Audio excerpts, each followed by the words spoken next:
If you've ever told someone who's super stressed out to just calm down, you'll realize how absolutely ineffective that advice is. The problem in these moments is that it's almost seemingly impossible to turn off those stressful thoughts and feelings because your brain involuntarily induces a physiological state called fight or flight, and it doesn't think logically here.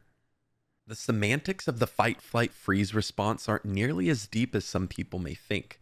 It's literally just your body preparing you for extreme physical exertion to survive in the moment.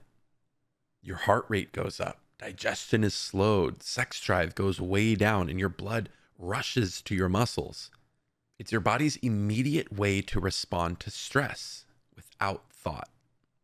The challenge with this is that our brains don't know the difference between an angry bear, a combative coworker, or a scary situation on the road. So whether you're bringing up depressive thoughts about the past or extremely anxious thoughts about the future, grounding is an amazing technique that's been proven to help us with shutting down this fight or flight response. Grounding means you're present with your body, feeling your emotions, and having a sense of control over your safety and well-being. It can help reduce anxious thinking, stress, symptoms from PTSD, and much more.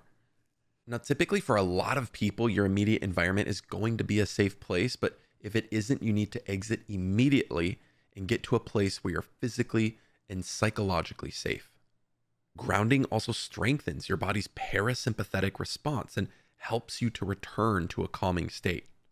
The fight, flight, freeze response actually shuts down your logical thinking, and it makes it extremely difficult to process traumas and emotions in healthy ways because your body literally thinks it's going to die. It's preparing you for survival. Fortunately, we can actually train ourselves to turn on calm feelings by practicing grounding. It's important to practice these techniques repeatedly over time throughout the days, weeks, months, etc. to develop the healthy habit of grounding. Make sure to practice these in a safe and calming place to begin with as you're doing this, because once those stressors come into your life and you're in that heightened state of arousal, it'll be so much easier to actually execute this than if it's your first time trying it ever. What you want to do is utilize a ground up or bottom up approach to ground yourself.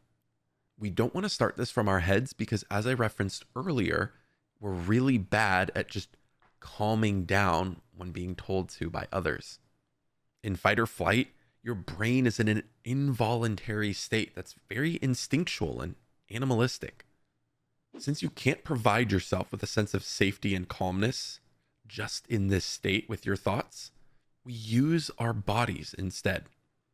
There's two extremely helpful ways to do this. The first is by using the 5-4-3-2-1 method. This is where you run through these various prompts to help yourself connect with the present environment. So what you do is you find 5 things in your immediate physical environment that you can see.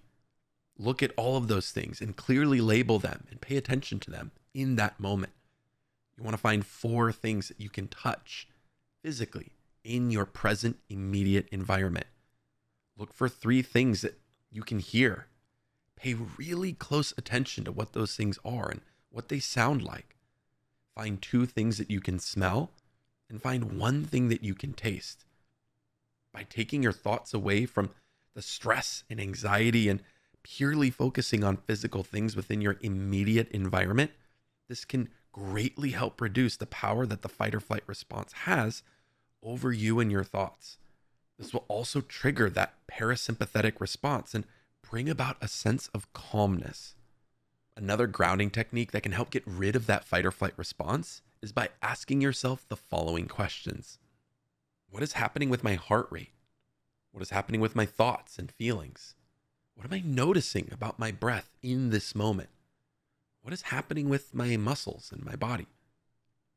Through consistent practices in calm spaces, you can develop very strong grounding techniques that can get you out of that fight, flight, freeze state.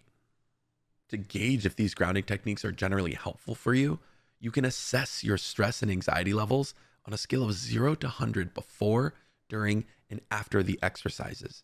You can compare and contrast to see, has there been a significant change in any of this? You can also check in with your heart rate, your breathing and muscle tightness to see if that's changed at all for the better. Keep practicing this, and you'll be amazed at your ability to deal with stressful situations.